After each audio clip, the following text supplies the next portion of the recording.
Bonjour à toutes et à tous et bienvenue sur le plateau d'Impact Finance, l'émission qui parle de vos finances avec un autre regard et surtout qui vous communique des clés pratiques pour vivre l'abondance et la partager. Découvrons tout de suite notre thème du jour.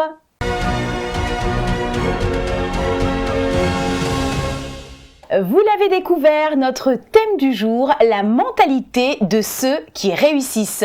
Pour ce faire, je serai accompagnée de Sonia. Bonjour Sonia. Bonjour Sandrine. Comment vas-tu? Très bien, merci. Super, ravie de te retrouver pour une seconde émission, Impact Finance. Moi aussi, ravie d'être là. Tout à fait. Et nous recevons pour la deuxième fois un invité spécial qui n'est autre que... le pasteur Alain Patrice. Très bien. Bonjour pasteur Alain Patrice. Bonjour. Comment allez-vous? Je vais très bien et toi? Très bien, merci beaucoup. Alors on vous reçoit une seconde fois sur le plateau d'Impact Finance. Donc vous êtes pasteur à Impact Centre Chrétien de Charleroi. Effectivement, oui. Voilà, également entrepreneur, Oui. époux, père. De multiples enfants. On a obéi au commandement. Exactement. Alors, je vais quand même vous laisser vous présenter pour ceux et celles qui ne vous connaissent pas. Ok, donc je suis serviteur de Dieu, responsable de l'église Impact Centre Chrétien Charleroi.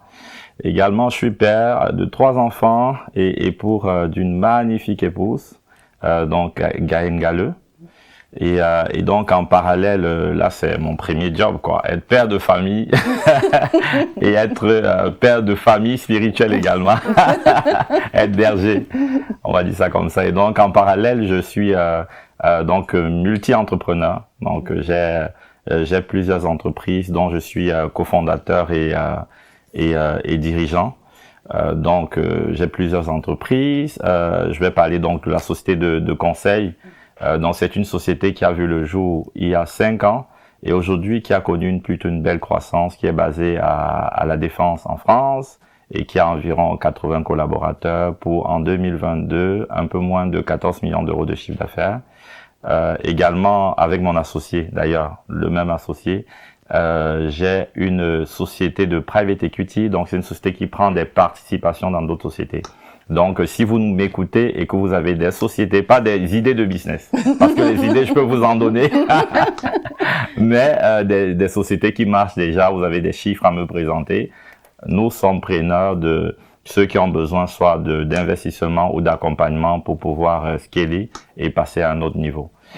Donc, via cette société de private equity, nous avons investi dans plusieurs sociétés, dont une société des membres d'Impact Centre Chrétien Belgique d'ailleurs. Oh. Donc, récemment, nous avons pris du capital chez... vous allez voir, il y aura une annonce qui sera faite bientôt.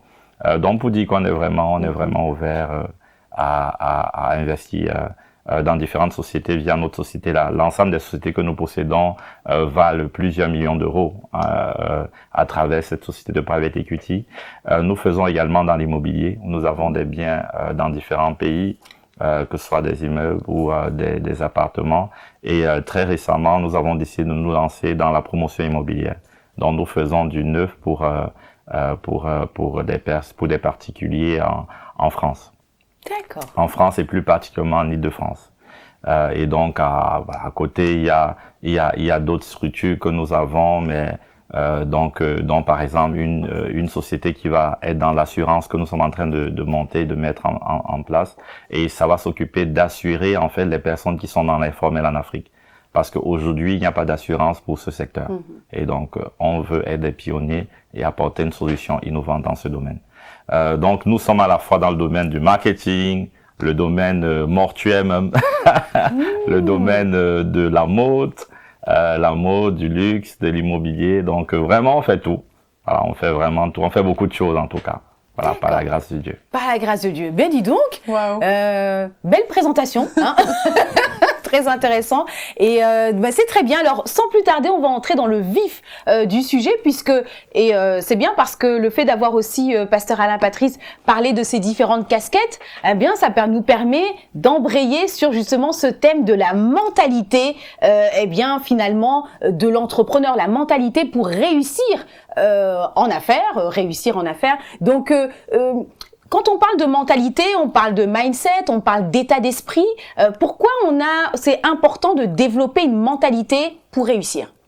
Ben, parce que la mentalité, c'est un peu comme un ensemble de semences que nous avons. Et de la mentalité, on ne peut en tirer qu'un seul fruit. Lorsque vous plantez, je sais pas, des grains, lorsque vous plantez un noyau d'avocat, vous ne pourrez obtenir qu'un avocat.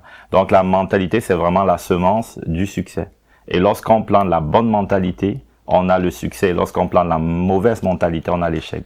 Et c'est pourquoi la Bible dit que si ce que nous sémons, c'est ce que nous moissonnons. Et sur la base de ces principes, la mentalité est indispensable et capitale pour réussir. D'accord. Et cette mentalité, est-ce qu'on peut avoir quelques aspects importants à développer pour justement réussir? Oui, justement. Donc, c'est un peu tout le but ici. Ce qu'on verra, en tout cas, ça permet de réussir en affaires, ça permet de réussir dans le ministère, ça permet de réussir dans la vie, même dans tous les domaines, même dans le mariage, etc. Puisqu'après, ce sont les mêmes principes qui régissent généralement les différents domaines de la vie. Et donc, moi, quand je me réfléchissais un peu, je me disais, parce que en termes de mentalité, il y a plusieurs points qu'on peut ressortir, et en 25-30 minutes, c'est pas possible d'évoquer tous ces points. Donc, j'ai décidé de choisir 4 points. Et donc, pendant que j'étais en train de préparer ce temps, le Saint-Esprit, en fait, a mis dans mon cœur la création. Et ça veut dire que tous les points, en fait, que je vais mentionner, viennent d'un récit de la création.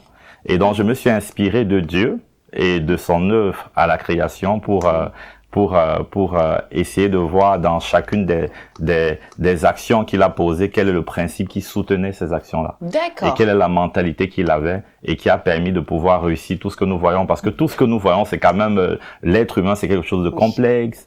Comment tout ça se tient depuis des milliers d'années, ça veut dire qu'il a réussi ce qu'il a entrepris. Et je me suis dit, mais quelle mentalité est-ce qu'il avait?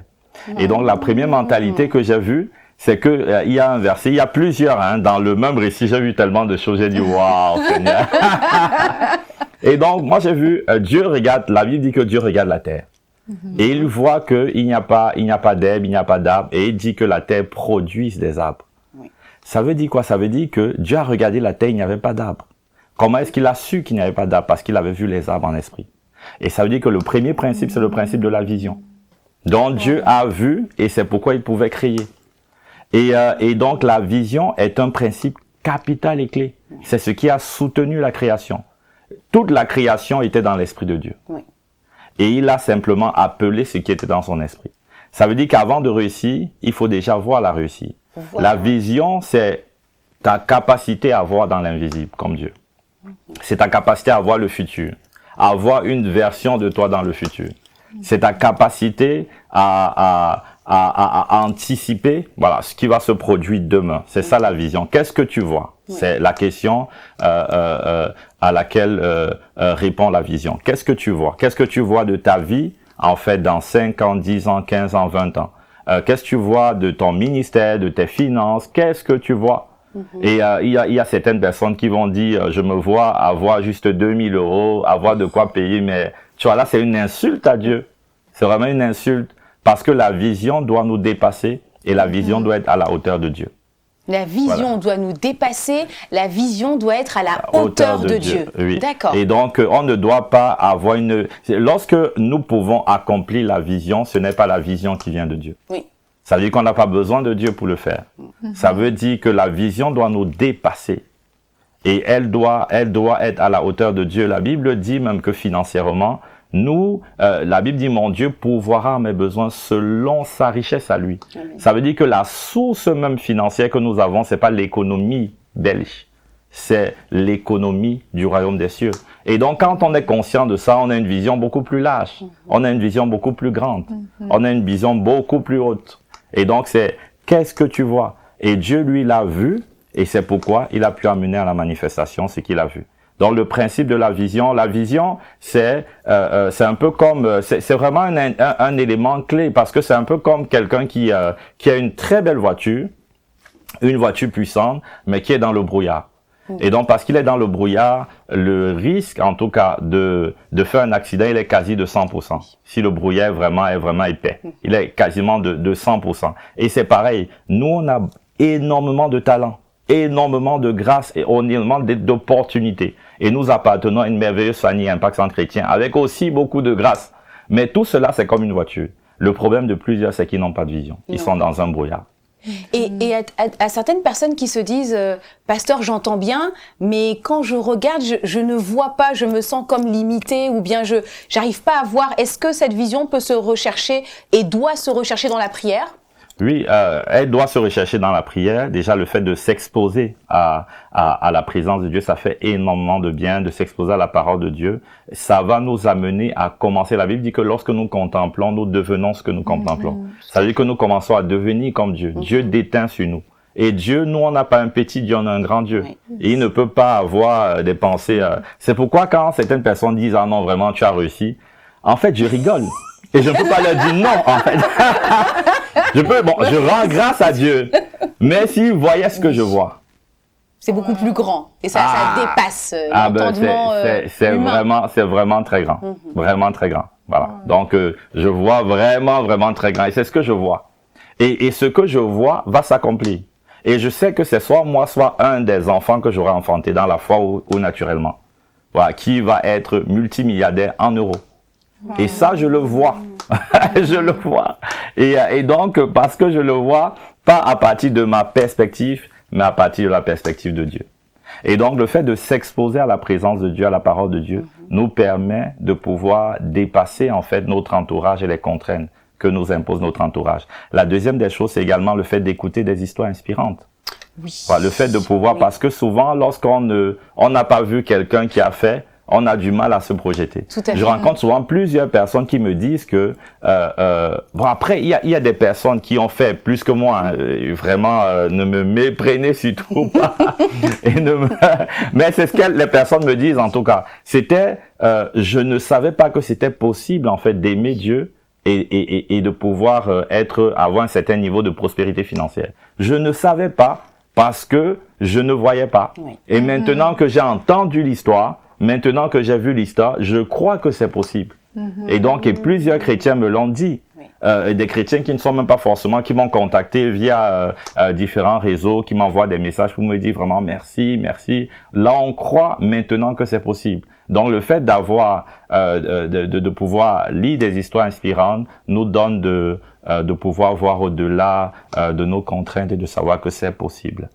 Voilà, donc la première clé, c'est vraiment la clé de la vision. La clé de la vision. Et c'est par là que tout doit commencer. Tout commence par là. Important, hein, de relever ce point. Et puis, ça permet aussi aux personnes de se dire, je vais renverser aussi toutes ces pensées limitantes, en fait. Hein. Surtout dans le domaine financier, souvent église et finance, c'est toujours un peu un sujet. Les gens sont pas toujours en alerte ou ne comprennent pas vraiment la pensée de Dieu. Et c'est pour ça aussi ce genre d'émissions nous permettent justement de renverser un petit peu tous ces faux raisonnements, ces forteresses qui viennent nous bloquer dans justement la volonté de Dieu pour notre vie. Hein. Oui, c'est ça. Et de se dire qu'il faut voir grand. Tout à fait. Parce que notre Dieu est grand. Exactement. Et que si la vision est trop petite, c'est que ça vient pas de Dieu, en fait. Exactement. Tout à fait.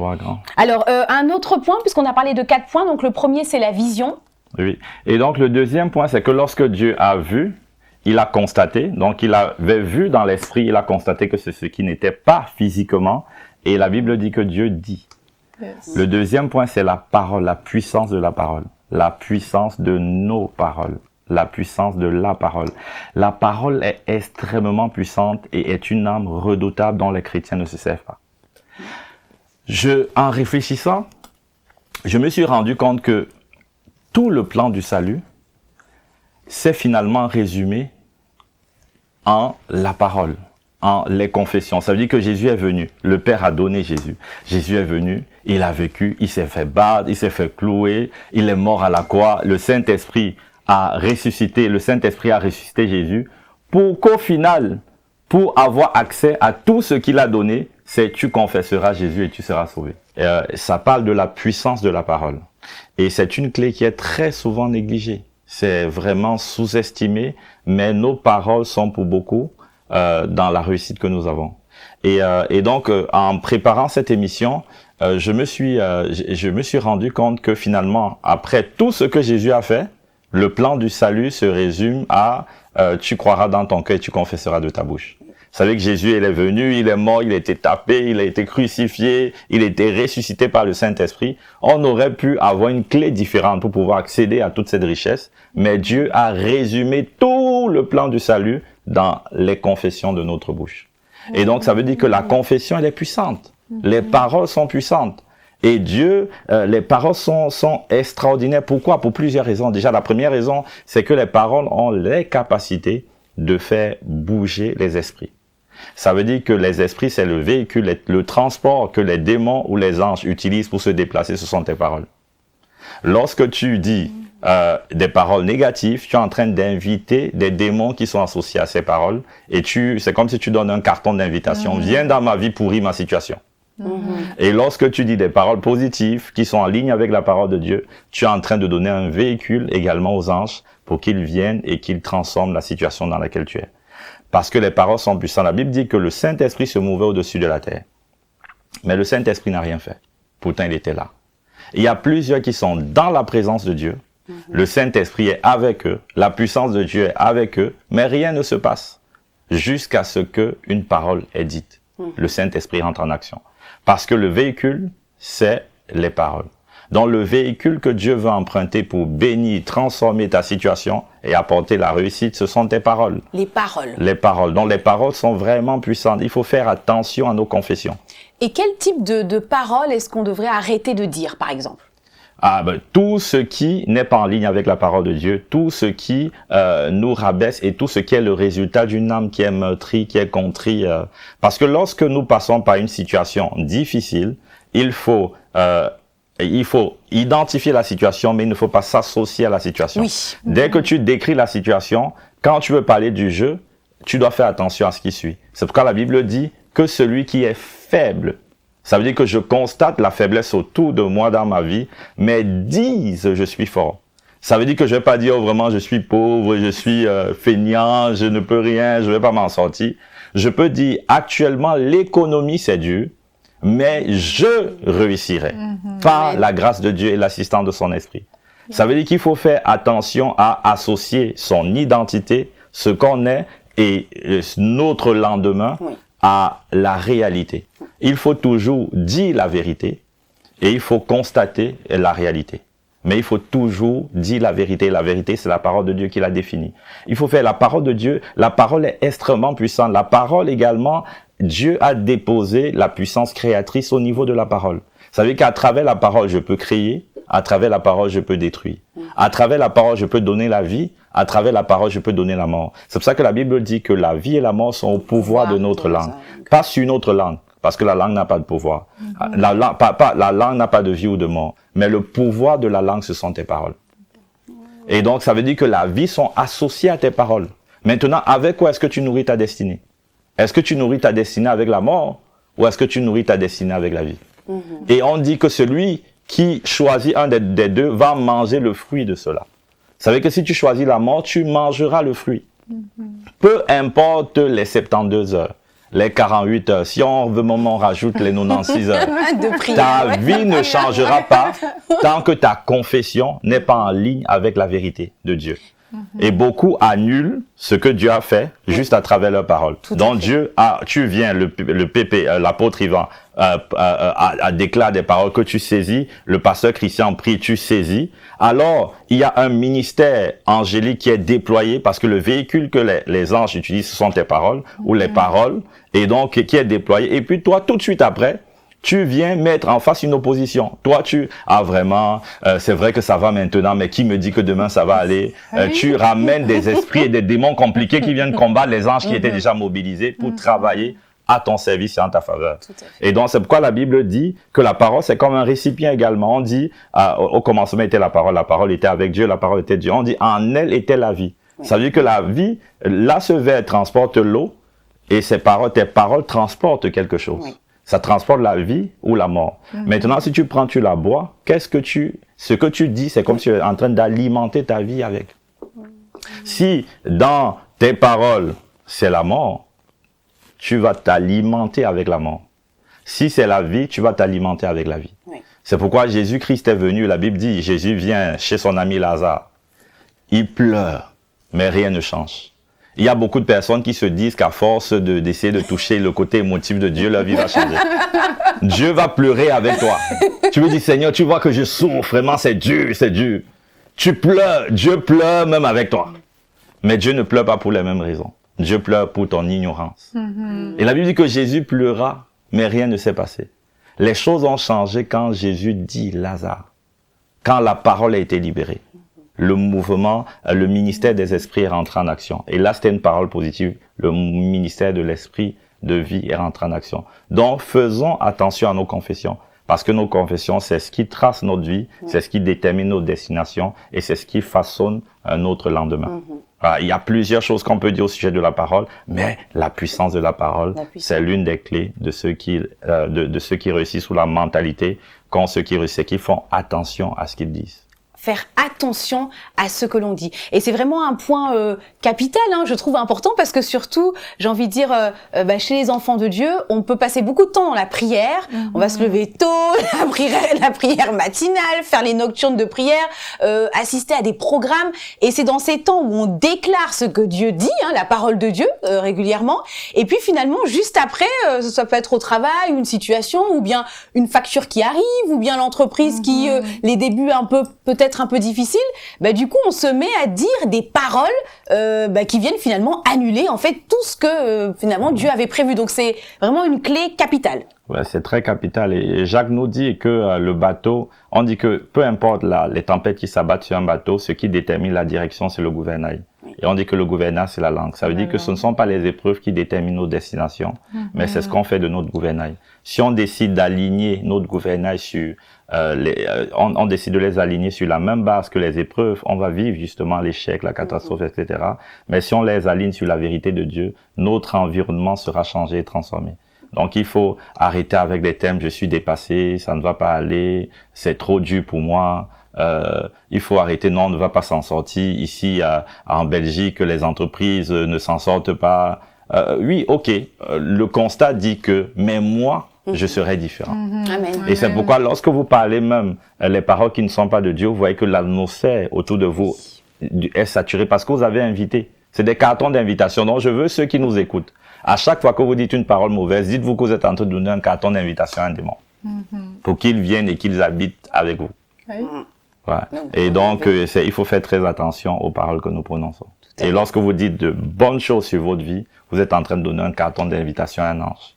Afin qu'ils viennent faire le travail et accomplissent la parole de Dieu. Et juste pour rester encore juste quelques instants sur la puissance des paroles, à ceux par exemple qui se disent oui mais j'ai l'impression que je suis dans le déni, parce qu'il y en a qui n'arrivent pas bien à se dire oui mais là il y a vraiment une situation, alors on parle du coup de la situation mais on ne s'intègre pas dedans. Oui. Comment c'est ? Donc ça veut dire quoi ? Ça veut dire qu'on fait le constat. Un constat, c'est de dire que Dieu, la Bible dit que Dieu vit qu'il n'y avait pas. Donc, s'il n'y a pas d'argent, mon compte en banque, il est vide, quoi.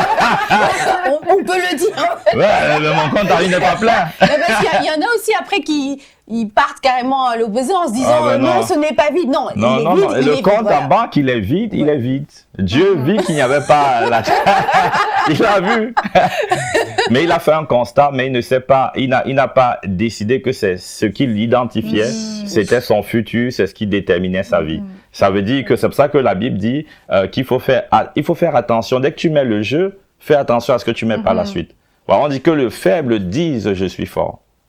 Pourquoi que le faible? Le fait de constater une situation de faiblesse, une situation de pauvreté, c'est un constat.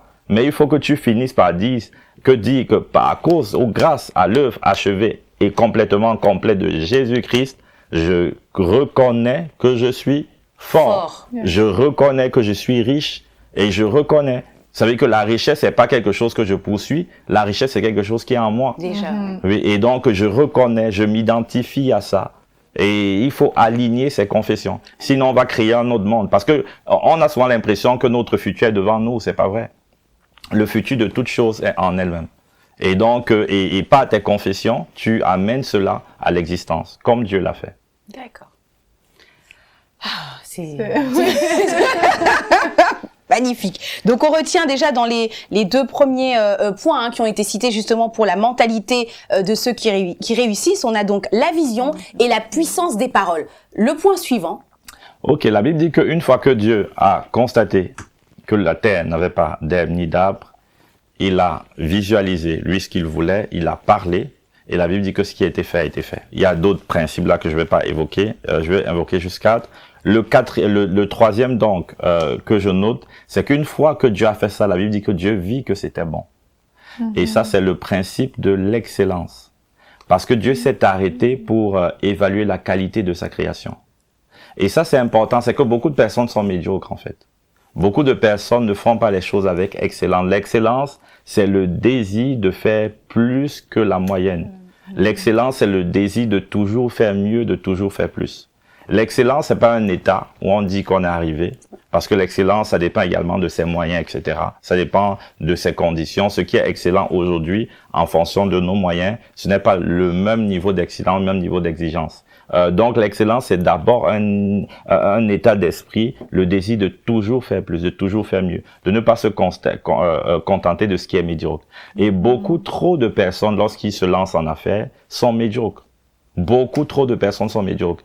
Et souvent, on me demande, mais comment est-ce que, puisque mon associé et moi, nous sommes tous deux noirs, et on dit, mais comment est-ce que dans un secteur assez quand même élitiste, puisque c'est le secteur des finances des marchés, etc., donc c'est très élitiste, comment déjà, moi, une petite anecdote, bon, c'est une petite parenthèse, hein, quand moi j'ai décidé de faire mon master en finance de marché, mon professeur, le responsable du master m'a appelé quand j'ai fait le choix de cette filière-là.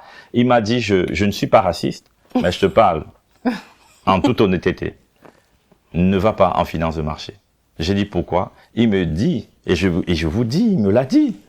Il me dit, parce que, imagine-toi que c'est un secteur qui est compliqué pour les Blancs. À plus forte raison pour toi. Oui. Et il dit, c'est pour m'aider. Il dit non, ne pars pas en finance des marchés. Parce que c'est très select. Select, oui. Et donc, il avait raison, mais il avait tort.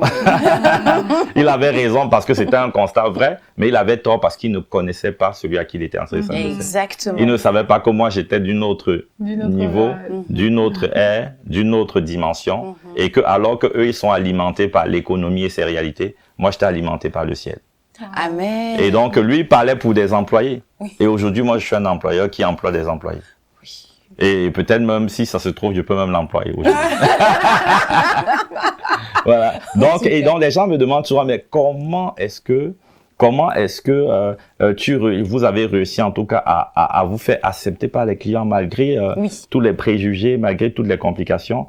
Il y a la grâce de Dieu, mais il y a également le fait d'avoir été excellent. Oui. Le fait d'avoir cherché à tout prix à apporter une réelle valeur au client. Notre but, c'était pas juste de proposer une prestation, mais c'était que la valeur soit perçue par le client et que le client se dise, j'ai bien fait de les choisir. J'ai bien fait de travailler avec eux. Qu'ils sont excellents. Et donc, on essaye d'être excellent tout au long, que ce soit à l'approche, la manière de cerner le besoin, la manière d'accompagner nos consultants en mission, la manière d'assurer le service après vente.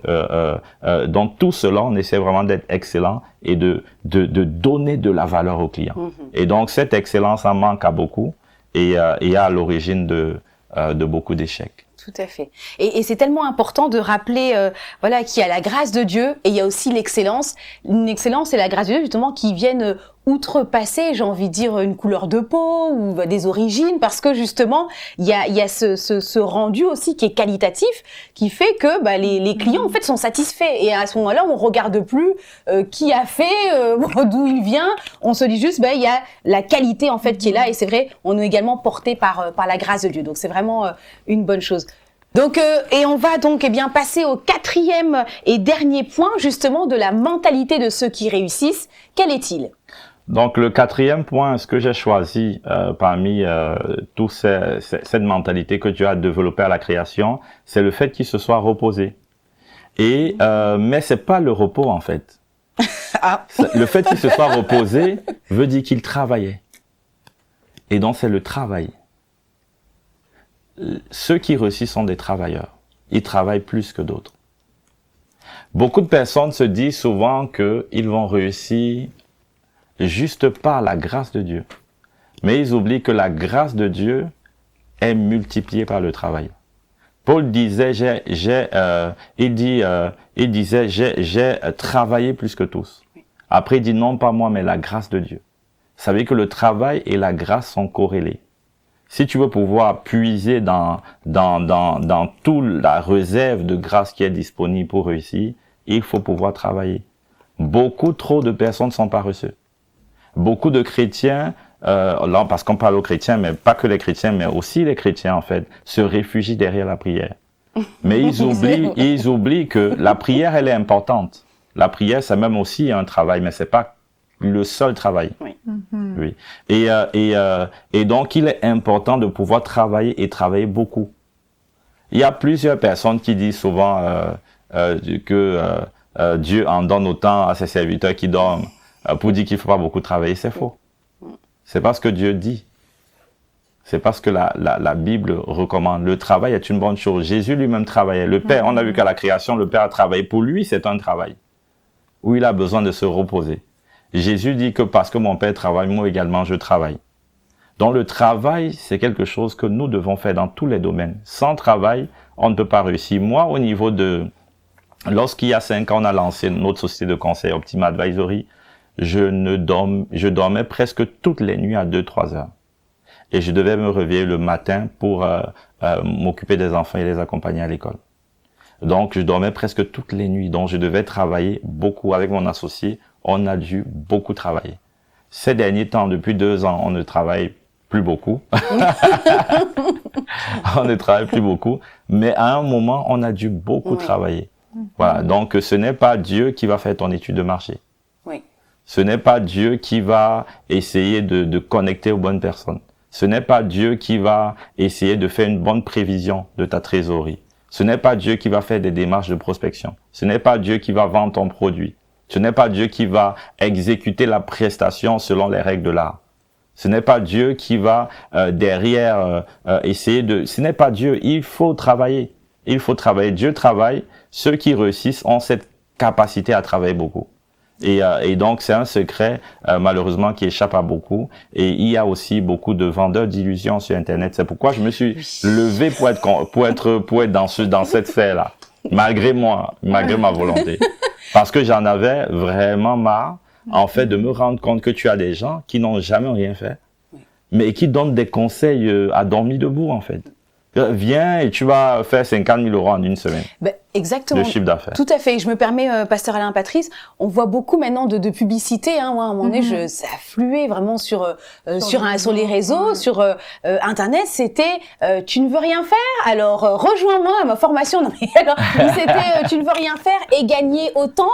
Eh bien, rejoins ma formation. Je vais te montrer comment, en ne faisant absolument rien, tu vas gagner beaucoup d'argent. Non, donc il suffit d'avoir un ordinateur, une connexion.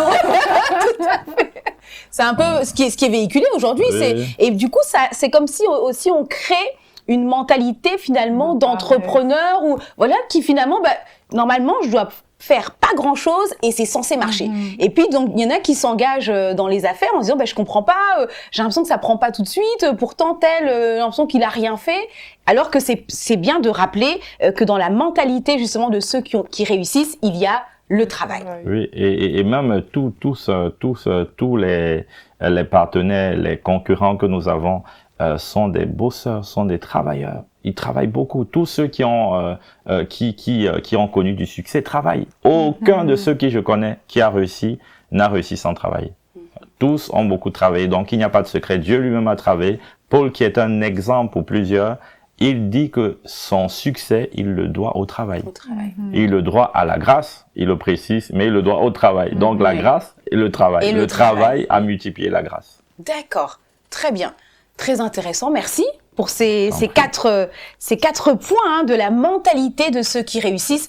Donc on rappelle, il y a la vision, la puissance des paroles, l'excellence et également le repos. Alors on comprend le repos-travail. Hein, oui, c'est le travail.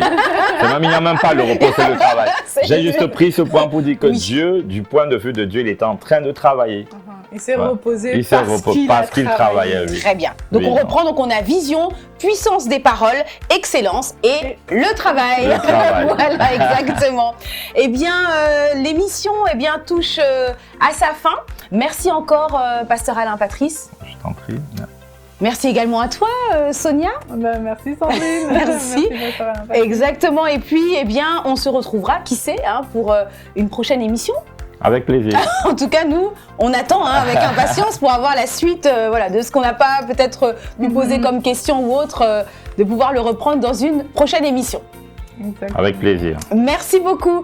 Et bien à vous, qui nous avez suivis et qui êtes de plus en plus nombreux, nous vous remercions. N'hésitez pas à partager cette émission donc sur la mentalité de ceux qui réussissent. Partagez autour de vous et vous-même écoutez et réécoutez cette émission.